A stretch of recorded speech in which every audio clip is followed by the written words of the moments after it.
सभी नेता पदाधिकारी, जिले के सभी नेता पदाधिकारी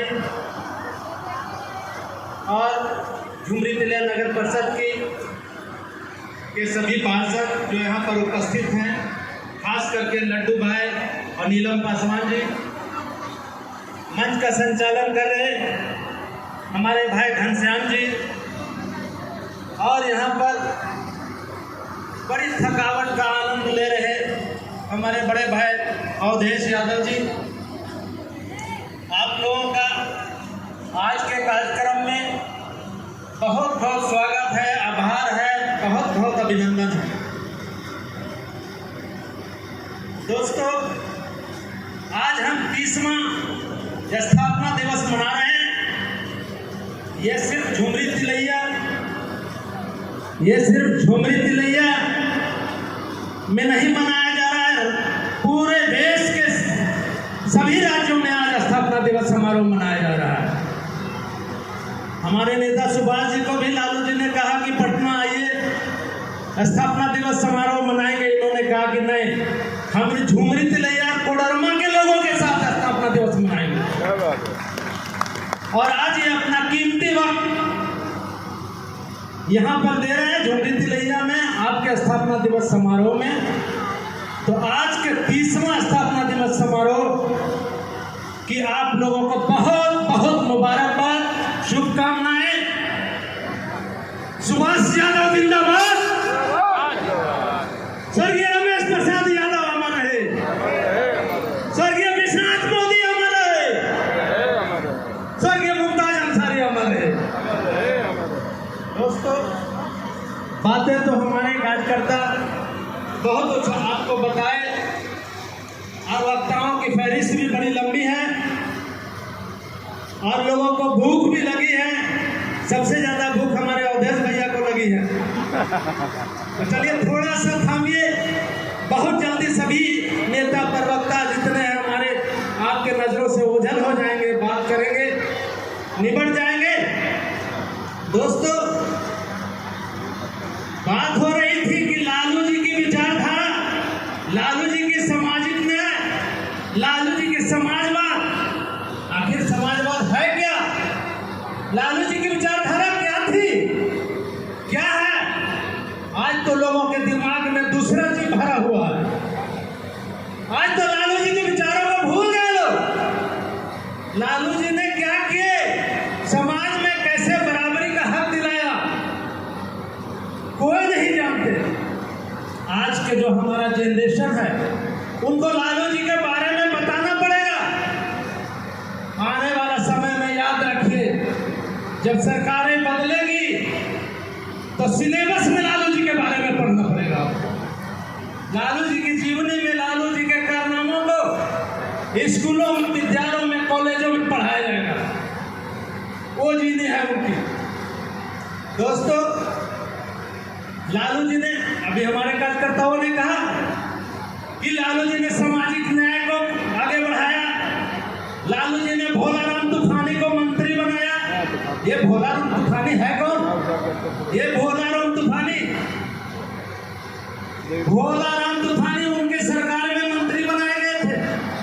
ये डोम जाति से आते थे, सिर में पैखाना ढोने का काम करते थे, उनको उन्होंने मंत्री बना के सामाजिक न्याय दिखाया। रहता तो हम ऊपर न रह पत्थर तोड़ रहे शॉर्ट में रहे उनको सांसद बना के दूसरा काम कर रहे हैं और सामाजिक न्याय को दिखाया लालू जी ने। सुभाष भैया जान रहे हैं, आप सब जान रहे हैं की बात, हम गया की बात करते हैं, चाहे कहीं की बात तो सुनने की बात होती है, भाषण देके वाला क्या कर रहे हैं। में नहीं देखा गौतम सागर राणा जी एमएलसी होते थे, मुमताज अंसारी इसका सांसद होते थे, स्वर्गीय रमेश प्रसाद यादव यहाँ के गेलो लड्डू के पास। तो सामाजिक न्याय तो यही दिख गया आपको कोडरमा में। आज वो विचारधारा कहाँ गई? सांसद, विधायक, सब कुछ है यहाँ पर, लेकिन वो विचारधारा, वो सामाजिक न्याय नहीं है।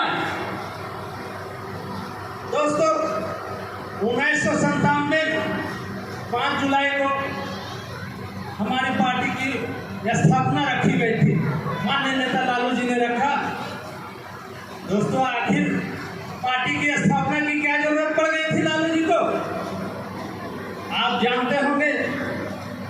कि जब जनता दल की सरकार थी केंद्र में, वीपी सिंह जी प्रधानमंत्री थे, उसके बाद पार्टी में डिवीजन होते गया, टूटते गई पार्टी।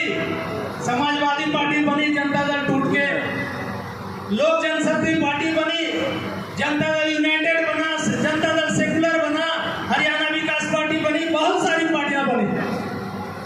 तो उसी क्रम में बिहार में सत्ता सिंह लालू जी थे, मुख्यमंत्री थे, सरकार चला रहे थे जनता दल की, पावर यहाँ था, पार्टी को एनर्जी लालू जी दे रहे थे और पार्टी में डिवीजन होने चला गया।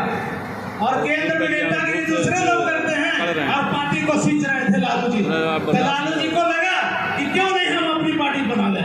1997 को लेकिन व्यवस्था हो ले 5 जुलाई को उन्होंने स्थापना की राष्ट्रीय जनता दल। इन लोग जब तक ऑर्डर नहीं देंगे तो नहीं लेंगे। ठीक है, कोई बात नहीं है, फिर मौका मिलेगा हम लोग को बात करने का। लेकिन हमारे भाई कुछ बात बोले और बातों का अधूरी छोड़े, इसलिए जरूरी है वो बातों को रखना। बात बात पर मंडल कमीशन की बात आ रही थी। दोस्तों, ये मंडल कमीशन क्या चीज था? जब देश आजाद हुआ 47 में, उसके बाद लगातार कांग्रेस की सरकार देश में थी, लेकिन सामाजिक न्याय और बराबरी की बात वहां नहीं होती थी, जिसके चलते जब पहली बार देश में 1977 में स्वर्गीय मोरारजी देसाई के नेतृत्व में प्रधानमंत्री जब वो बने और जनता पार्टी की सरकार बनी, तो माननीय मोरारजी देसाई ने मंडल कमीशन का गठन किया था। उनके बाद जब उनकी सरकार बीच में गिर गई और चौधरी चरण सिंह प्रधानमंत्री हुए, चौधरी चरण सिंह को भी मौका नहीं मिला काम करने का, 4 महीने में सरकार गिरी। उसके बाद फिर कांग्रेस की सरकारें आई, लगातार राजीव गांधी जी की सरकार रही, इंदिरा गांधी जी की सरकार रही, लगातार कांग्रेस की सरकारें रही। मंडल कमीशन को राधी के बस्ते में डाल दिया गया। उसके बाद जब पुनः 1989 में जब विश्वनाथ प्रताप सिंह की सरकार बनती है, सामाजिक न्याय की सरकार आई, तो पुनः मंडल कमीशन की सिफारिशों को लागू किया गया। 27% आरक्षण पिछड़ी जातियों को विश्वनाथ प्रताप सिंह ने दिया। और आप नेता नरेंद्र मोदी को मानते हैं? पिछड़ों के नेता अमित शाह कैसे हो जाएंगे? नरेंद्र मोदी कैसे हो जाएंगे? अरे आप तो विश्वनाथ प्रताप सिंह का नाम भी नहीं जानते। आप वीपी सिंह का नाम को जानिए, समझिए, और उन्हीं के टीम के लालू प्रसाद जी हमारे नेता हैं। तो लालू जी को आपको समझना पड़ेगा, मानना पड़ेगा। दोस्तों, समय बहुत हो गया है, इसलिए बात फिर हम लोग कभी रखेंगे। आज बात अधूरी रहती है। राष्ट्रीय जनता दल जिंदाबाद, सुभाष यादव जिंदाबाद, झुमरी तिलैया के एकता जिंदाबाद। धन्यवाद सर।